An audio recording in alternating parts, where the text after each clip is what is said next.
Have you ever loved someone in a way that felt like a secret even when no one was watching? Like the world would shatter if the truth ever left your chest, but it was the only place it ever truly lived. I never thought anything would happen between us. He was my father-in-law, my husband's dad. But when he came to stay with us for a few nights, something shifted. The quiet between us started to feel different, charged. And then one night it happened. It was late. The house was dark, except for the soft glow from the kitchen light. He kissed me. His hands were on me, my back pressed gently against the fridge. I should have stopped it, but I didn't, because deep down I didn't want to. What started as an innocent visit became one of the most dangerous, electrifying nights of my life. Let me take you back to where it all began. I always felt a strange tension around Richard. Not anything obvious. He wasn't rude or cold, not the kind of man to snap or lecture from behind a newspaper. No, it was quieter than that. Controlled, watchful. He studied people like an artist might study a canvas, measuring, not judging. So when he showed up at our door that stormy afternoon, suitcase in hand and hair damp from the rain, I hesitated before stepping aside. "Logan didn't tell you?" he asked, brushing water off his coat collar. I blinked. "Tell me what?" "That I'd be staying here a few days," he said simply. "Right, he mentioned it." I replied, forcing a polite smile as I helped with his coat. "It's no problem." He stepped in, wiping his feet, eyes scanning the room. They landed on the wedding photo, still sitting on the mantel. Logan and me, smiling like nothing could go wrong. His gaze lingered there, face unreadable. "He left this morning for that yoga retreat." I said, trying to fill the silence. "Thought you'd be joining him." "I don't do yoga," Richard said bluntly, walking past me. "And I needed a break from the city." That was Richard, sharp, brief, to the point. I offered tea. He nodded without much interest. We sat across from each other on the couch, porcelain cups in hand. The quiet clinks of china were the only sound for a while. He looked older than I remembered, not frail, just weathered, still broad-shouldered, jaw strong, silver hair combed back. His gray eyes were intense, focused, never wandering, except when they landed on me.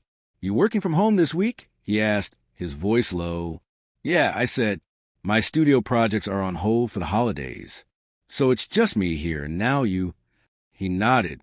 His eyes lingered a second too long. "Are you two still happy?" I hesitated. "Did I hear that right?" "Sorry." I asked. "You and Logan," he clarified, tone cool.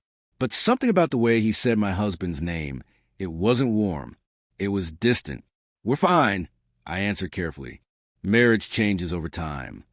He let out a quiet hum, noncommittal. That's one word for it. The conversation ended there. He excused himself to the guest room, Logan's old childhood room, still lined with posters and messy drawers filled with glitter pens and forgotten notebooks. I heard him moving around. Then nothing. I stayed in the kitchen, hands on the counter, just still, breathing, thinking. He hadn't been in this house since our wedding. That day, he'd shaken my hand instead of hugging me, said I had a firm grip. It was the most warmth he'd shown. Later, I heard the shower running. I didn't mean to notice how long it lasted. I didn't mean to imagine the water running down his back. But I did. Dinner was quiet. I made pasta. He nodded in approval, then ate quickly, like he was refueling, not enjoying. He asked about my work, what kind of art I did now, if I still painted people. I told him I'd moved on from portraits. Now I created abstract pieces, installations about emotion, energy, space. "That's what artists say when they can't explain their work," he replied, not rude, just honest. I laughed because he wasn't wrong. When the rain picked up again that evening, the house felt smaller. The windows fogged, the air chilled. I offered him wine. He shook his head, poured himself a whiskey without asking. I let him. We sat in the living room again, him in the old armchair, me curled on the couch, legs tucked under me. The silence was different now. Not awkward, just loaded. At one point, I looked up and found him watching me, not casually, not by accident. His gaze moved slowly, from my face to my throat, to the hand holding my glass. My skin flushed. I pretended not to notice. He looked away. "I never really got to know you," he said suddenly. "You didn't try," I replied before I could stop myself. He smirked just a little. "Fair enough." The storm outside cracked like a warning. He swirled his drink, then leaned forward just slightly. "Why'd you marry him?" The question hit like cold air through an open door. I stared at him, unsure if it was a trap. "Because I loved him," I said quietly. "Still do." "Do you?" he asked, locking eyes with mine. I didn't answer. Not because I didn't know, but because I did. We sat there, holding each other's gaze as thunder rolled over the house. Then he stood, finished his drink, and walked toward the hallway. As he passed, his hand brushed my shoulder, barely, gently, but long enough to make me wonder if I imagined it. I didn't flinch. I didn't breathe. And I didn't sleep that night. Not because I was afraid of what just happened, but because I knew deep down it was only the beginning. Morning arrived gray and cold, with a damp chill that clung to my skin like breath on glass. I stood at the kitchen window, watching the mist curl through the garden. The kettle rumbled behind me, a lonely kind of comfort. The usual sounds, Diana's voice in the hallway, her endless phone calls, that same playlist she played every morning, were gone, replaced by silence. But it wasn't peaceful. It was waiting. I turned at the sound of footsteps. Thomas appeared in the doorway, already dressed, his hair still damp from the shower, a white button-up, sleeves rolled neatly to his elbows, black slacks, barefoot. His eyes met mine just for a second before he passed me, casual, like he lived here, like it was his house, not mine. "Coffee?" I asked. "Black," he said. I poured him a mug and handed it over. His fingers brushed mine, barely a touch, but I felt it. Whether it was on purpose or not, I couldn't tell. He didn't pull away. Neither did I. We stood there quietly, sipping. The tension from the night before hadn't faded. It had settled in, thick as the fog outside, tucked in the corners of the room. "I forgot how quiet this place is without her," he said finally. I gave a soft laugh. "Yeah, she fills the house up, doesn't she?" He nodded, eyes still on his coffee, not once looking at me. Eventually, we moved to the living room. Same spots as last night. Me on the couch, him in the armchair. But the air had changed, like the rules had shifted while we weren't looking. "I didn't mean to upset you last night," he said. "You didn't." He looked at me, waiting. I hesitated. "You asked a heavy question." "I've asked worse," he replied, smirking faintly. Then quiet again. But it wasn't awkward. It was charged, like we were standing on the edge of something unnamed. His gaze drifted behind me, to the canvas leaning against the wall. "That yours?" "Yeah," I nodded, still working on it. He stood and walked over, staring at the painting. Abstract, slate and rust, burgundy strokes layered deep in texture. I watched the way his eyes moved across it, focused, the way his hand twitched like he wanted to touch it. "What is it?" he asked. "I'm not sure yet," I said. He turned to me. "Or maybe you just don't want to say." There was again that unnerving way he had of cutting straight through to the thing I hadn't even said out loud. He stepped closer, resting one hand lightly on the back of the couch. His voice dropped just above a whisper. "You always look this nervous when someone pays attention to you." I looked up at him. "Only when it's you." The room went still. His eyes searched mine, but he didn't blink, didn't step back. His fingers curled against the fabric between us. "You should finish the painting," he said quietly. "I think you know exactly what it is." Then he turned and walked to the guest room, closed the door behind him. I sat there for a long time, coffee cold in my hand. The canvas across the room stared back at me, like it already knew what was coming, even if I didn't. Later that afternoon, the rain returned. I took refuge in the garage, sanding down an old frame I'd meant to refinish for weeks. The sound of grit on would help settle the mess in my head, until I heard the door creak open behind me. Thomas stepped in, arms folded. "Need help? You do this kind of stuff?" I asked. He walked over, I built my own desk when I was 23. No YouTube tutorials back then. I chuckled and handed him a sanding block. He didn't hesitate. Just stood beside me at the workbench like he'd always been there. We worked quietly, our own language and sound of hands and breath and rhythm. His shoulder brushed mine now and then. We said nothing about it. You really think I'm nervous around you? I asked suddenly. He didn't stop sanding. I think you're not sure what to do with how you feel. I swallowed. And what feeling is that? He finally looked at me, closer now than before, eyes steady. I don't know, he said, but I think you stopped pretending it's not there. We stood in it, whatever it was, long and breathless. Then he stepped back, set the sanding block down, and said, I'll make dinner tonight. You've hosted enough. I let him, not because I was tired, but because I didn't want to keep pretending either.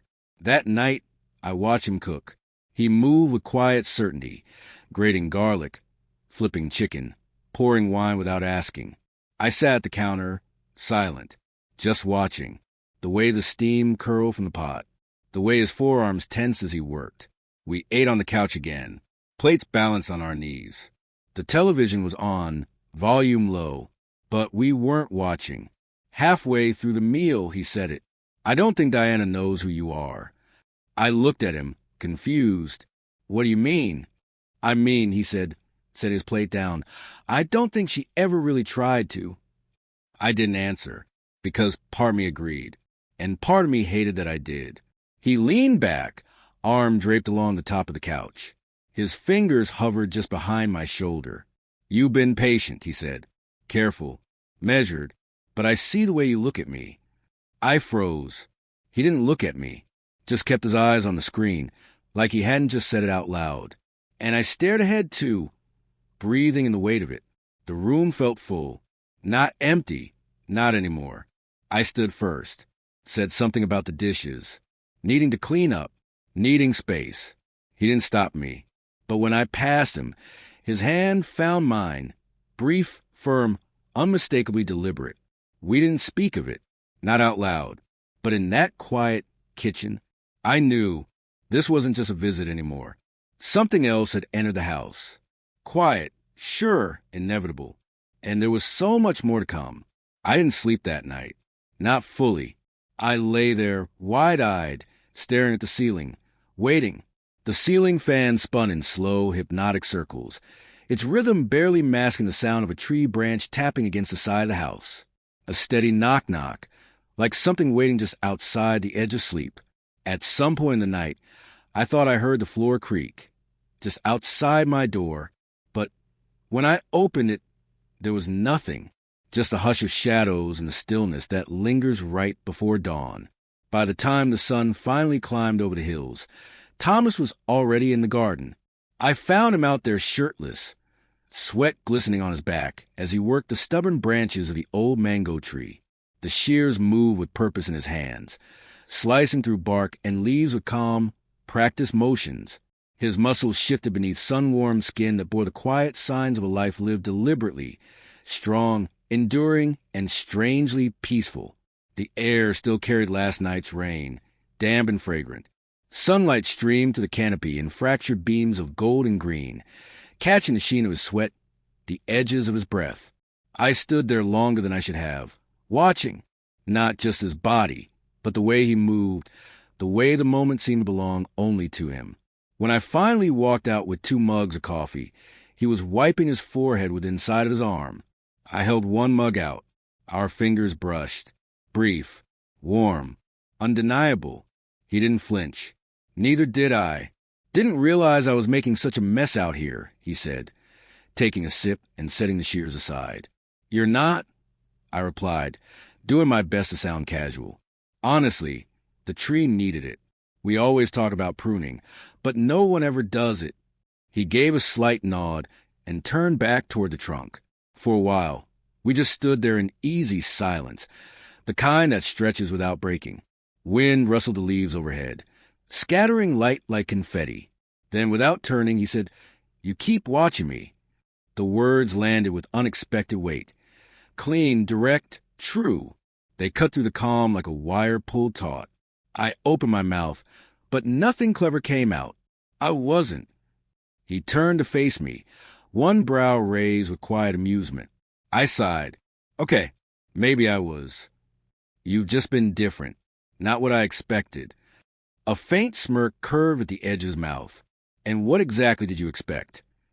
I hesitated, then exhaled. More military. I paused again. Less human. He let out a low chuckle. That's what Diana used to say. Said I was built from stone. You kind of still are, I admitted, watching the way the sunlight caught the faint scar above his temple. And yet, he said, holding my gaze, you're still watching. The silence that followed was full of something unspoken, but understood. A quiet electricity neither of us named. He took another sip, then nodded toward the canvas I'd left leaning against the sunroom wall. You painting again? Trying, I said, just getting back into it. He looked thoughtful for a moment, then turned back to the tree. Diana said you used to be louder, more expressive. I laughed under my breath. She exaggerates. I don't think she does, he replied. I think you just learn how to shrink yourself. His words hit harder than I expected, not because they were cruel, but because they were true. I felt it, how I'd been folding parts of myself away, quieter, smaller, more careful, trying to fit into someone else's version of who I should be. He didn't say anything more, just turned and walked back toward the house, leaving me there, alone, surrounded by branches and golden light, and thoughts I couldn't push away. The rest of the day passed in a kind of haze. I drifted from room to room, unable to focus on anything. Half-finished projects. Open books I didn't read. I kept hearing his voice in my head. You've learned how to shrink yourself. It wasn't judgment. It was a mirror. That evening, I made dinner again, roasted vegetables, grilled chicken. Simple, grounding. We sat across from each other at the table, the hum of the ceiling fan filling the quiet between forkfuls. Then, without looking up, Thomas said, I'm leaving tomorrow. I paused, fork halfway in my mouth. Why? He looked up, his face unreadable. You know why. The air thickened between us. So you're running away? I'm trying not to ruin my daughter's marriage, he said plainly. I sat back, stunned, my chest tightened. His voice wasn't angry. It was calm level, the same tone he used when fixing a loose hinge or trimming a branch. I didn't come here for this, he added, but I'd be lying if I said I didn't feel it. His gaze held mine. You think I haven't noticed the way you look at me? The way I catch myself looking back. My mouth opened, but my throat felt dry, as if words had been trapped behind all the things I hadn't said. I didn't plan this, I whispered. Whatever this is, I didn't ask for it. Neither did I, he replied, softer now. But I stopped pretending a while ago. I rose from the table slowly, my heart pounding in my chest. I gathered our plates, needing something to do, something to hold. In the kitchen, I moved carefully, methodically, rinsing dishes I'd already washed. He followed me in, not close enough to touch, but close enough to feel. He stood beside me, silent, present, steady. I kept my focus on the water running over porcelain, the warmth of it, the illusion of normalcy. Then his hand brushed mine. Not an accident. It stayed a second longer than it should have, a second too long to ignore. I didn't move. Neither did he. And then, finally, he stepped back. I let out a breath I didn't realize I'd been holding. I'll turn in early, he said, voice back to calm, to safe. I nodded without looking at him, afraid of what he might see in my face. He left the kitchen, and I stayed there alone long after the water had turned cold. That night, brushing my teeth, I stared at my reflection in the mirror, numb and awake at the same time. The toothbrush rested in my mouth, forgotten. I hated that I was thinking about him, wondering what his lips would taste like after whiskey, wondering what it would feel like to trace the edge of his jaw, to press into the spaces between sentences and restraint. I hated that I wanted to know. But even more, I hated how real it felt now. This desire that didn't belong, this ache that refused to fade. When I finally climbed into bed, I left the hallway light on. Not because I was afraid of the dark, but because some small, foolish part of me hoped he might come down the hall. He didn't. But something had already crossed the threshold, and I knew, deep in my chest, we couldn't keep pretending much longer. There's a strange stillness that comes just before something irreversible, like the moment the tide shifts before a storm, or the quiet hum that lingers right before you break something that can't be unbroken. I was in the kitchen, barefoot, leaning against the cool edge of the counter with a half-empty glass of wine in my hand. The lights were low. Only the under-cabinet bulbs were on, casting soft amber shadows across the tiles like ripples of memory. I hadn't turned on any music. I didn't need it. My thoughts were loud enough, crashing against each other like waves in a storm surge. Then I felt him. Not saw, not heard, just felt. The air shifted behind me like gravity itself was realigning. I didn't turn around. "You're not sleeping," he said quietly. "Neither are you," I replied, my voice barely louder than breath. The wood floor creaked softly beneath his steps. He was getting closer. I kept my eyes on the wine in my glass, watching how the deep red swirl caught the light, almost hypnotic. "Do you want to go back upstairs?" he asked, voice low but steady. I turned, slowly.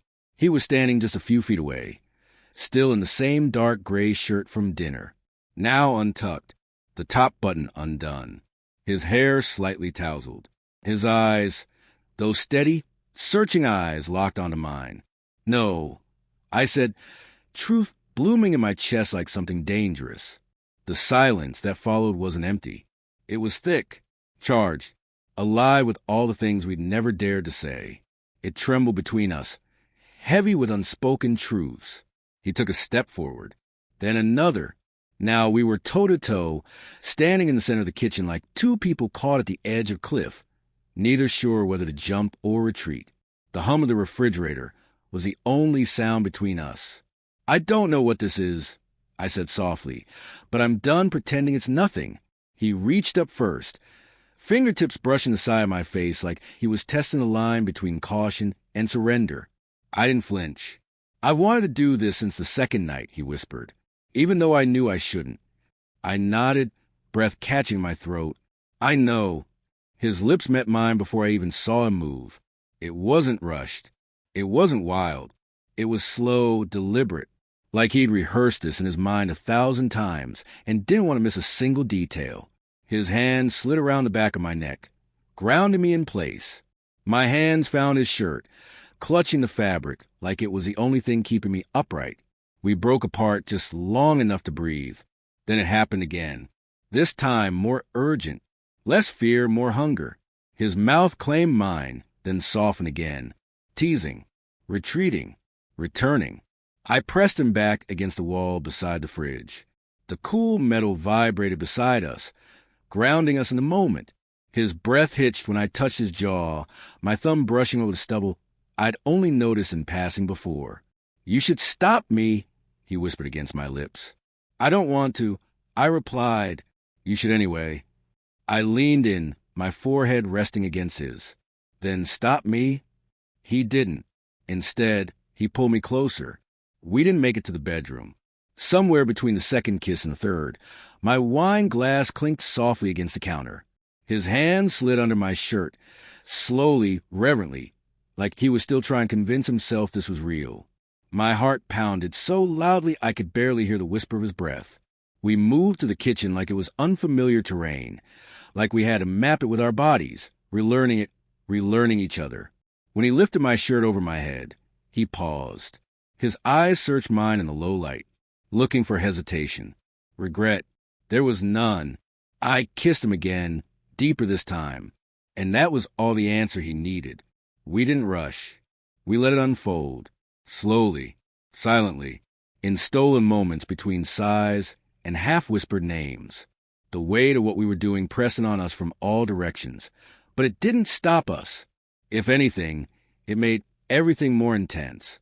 Every kiss felt like a rebellion. Every touch a confession. Then we became one. Later, we sat on the cold kitchen floor, our backs against the cabinets, sweat cooling on our skin. We didn't speak. We just breathed in sync, staring at the far wall, like if we turned to face each other, the spell would break. I turned first. He was already watching me. I didn't mean for this to happen. I said quietly. But it did, he said. I nodded. So what now? He leaned his head back against the cabinet, eyes closing. Now we carry it. A long silence stretched between us. Not awkward, just full. I should go upstairs, he said finally, reaching for his shirt. Yeah, I murmured. Probably. He stood, buttoning his shirt slowly. Then he looked down at me one last time. Just keep it quiet, okay? I nodded. Then he was gone. I stayed there a while, sitting in the quiet, bare-chested and dizzy, the taste of him still lingering on my lips. The floor felt cold beneath me, but my skin was still burning. When I finally got to my feet, I didn't go to my own bed. I wandered the house barefoot, fingers trailing along the walls like I could trace the outline of what we'd just done. Like maybe I could press rewind. In the mirror above the hallway console, I caught a glimpse of myself and didn't recognize a man staring back. Something in me had shifted, and I knew, with terrifying clarity, there was no going back. The next morning, I woke to the sound of a kettle whistling from the kitchen. For a moment, I forgot where I was, forgot what had happened. But then I moved. The sheet slid across my bare chest. The air touched my skin, and the memory came rushing back. The warmth of his hands, the weight of his body, the whisper of his voice. Just keep it quiet, okay? I sat up, ran a hand through my hair. My body still felt warm in certain places, like his touch had left imprints I couldn't see, but could feel. There were marks, too, faint, a bruise at my hip where his fingers had held me too tightly, a small scrape on my back from the cabinet handle. Downstairs, I found him at the stove. Thomas turned slightly when he heard me. For a beat, neither of us said anything. He looked composed, calm, but his eyes betrayed him. They flicked to the skin, just visible beneath my loose collar. His lips parted slightly, then pressed closed. Morning, he said, like everything was normal. Morning. I echoed, grabbing a mug from the cabinet. We moved around each other like dancers learning a new routine. Cautious, measured, pretending we didn't already know each other's bodies like a shared secret. He handed me a plate, scrambled eggs, toast. Our fingers brushed again. This time, not by accident. It wasn't electric like the night before, but it was no less meaningful. We ate in silence, a different kind of silence now. Not empty, not hesitant, just full. His fork clinked against the plate. My knee brushed his beneath the table. Neither of us moved away. Eventually, he leaned back and looked at me. We can't pretend it didn't happen. I know, but we also can't let it become everything. I looked up at him. And what if it already is? He didn't answer, but he didn't have to. The sound of gravel crunching beneath tires pulled my attention toward the gate. Not her. I knew that. Still, my heart leapt into my throat the way it does when you know you're guilty of something and you think, just maybe, the world knows too. I let the branch fall from my hand. The kitchen felt too clean now, the silence too obedient. The walls held their breath like they were waiting for something to shatter. I moved without thinking, refilling the kettle, folding the dish towel, pretending my life hadn't just split itself down the middle. When I heard the knock at the door, I didn't have to ask who it was. Thomas. Of course it was him. He didn't wait for me to invite him in. Just stepped over the threshold like he'd always belonged, eyes scanning the room like he felt the same shift in the air that I did. You okay? He asked, voice low. Define. Okay, I muttered, setting down my mug. His gaze held mine for a beat too long. I couldn't sleep, he said. I nodded. Me neither. We didn't speak for a while after that. Just stood there in the center of a house that wasn't mine or his, caught between the memory of what we'd done and the weight of what we hadn't said. Eventually, I moved to sit on the couch, the same blanket from last night, still folded over the armrest. He followed, not too close this time, just enough that I could feel him there. He didn't touch me, but I felt every word he wasn't saying press against my skin like heat. I keep replaying it, I admitted quietly. Not just last night, the moment before, when you said come here. He looked down at his hands. I didn't plan it. I know. I just could not. His voice cracked on that last word, and I felt something deep inside me flinch. He wasn't a man who showed cracks. But he was cracking now, and I was the one who'd helped pull him apart. What does that make us? I asked. He finally looked at me. Honest, he said. I let out a dry laugh. Feels more like broken.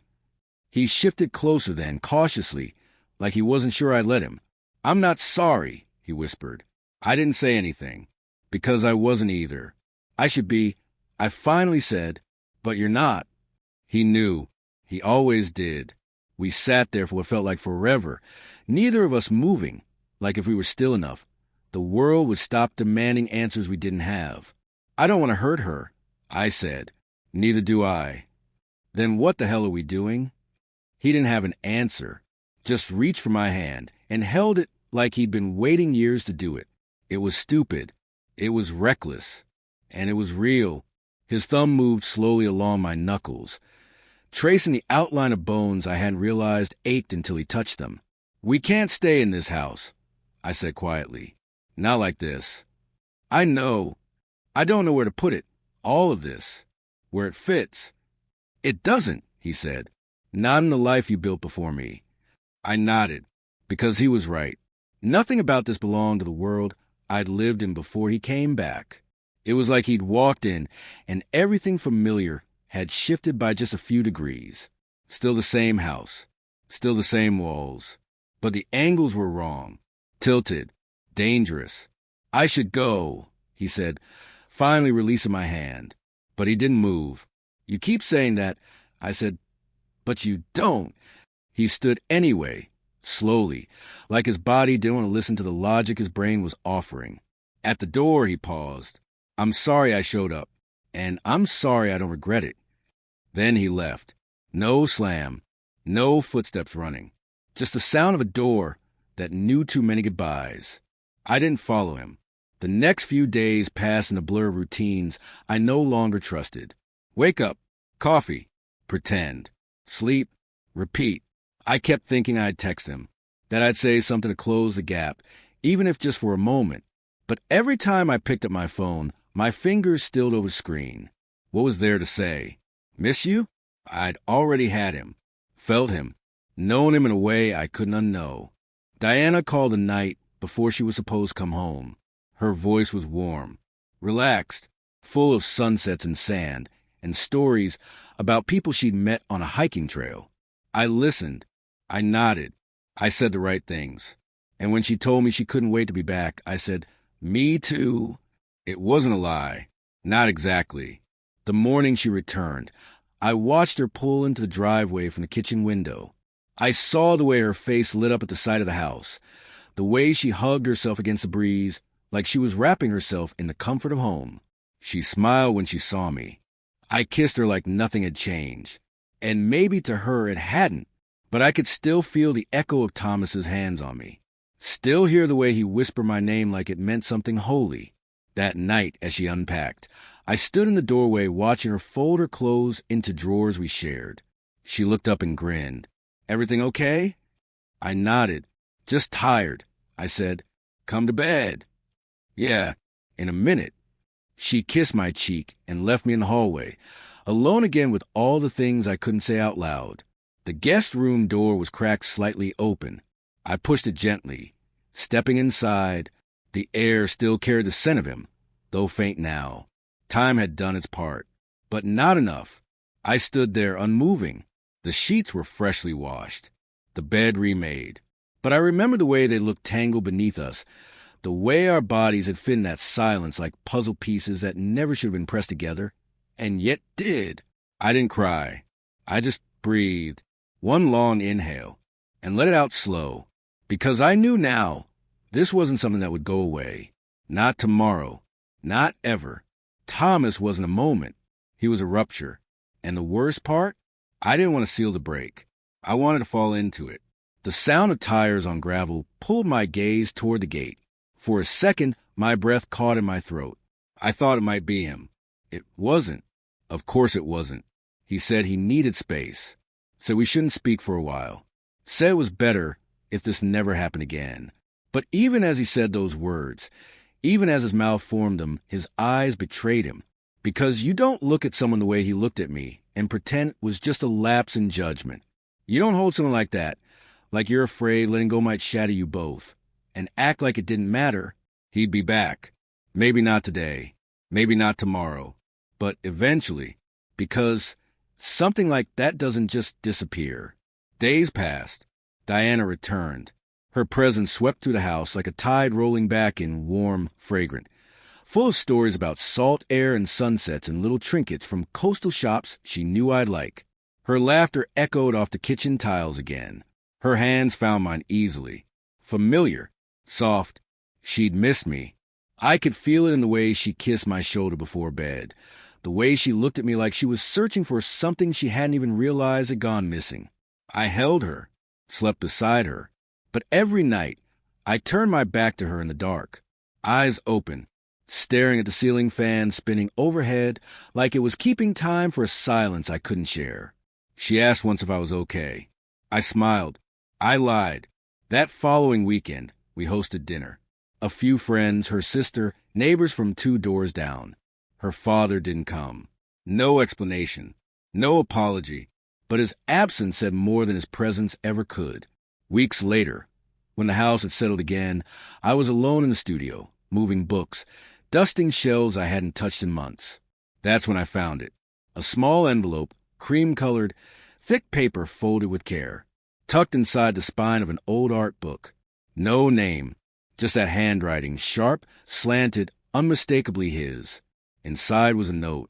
I won't ask you to carry this, but I know I will every day. If you ever find a way to paint truthfully again, paint this. Paint us, even if no one ever sees it. I read it 3 times, each time slower than the last.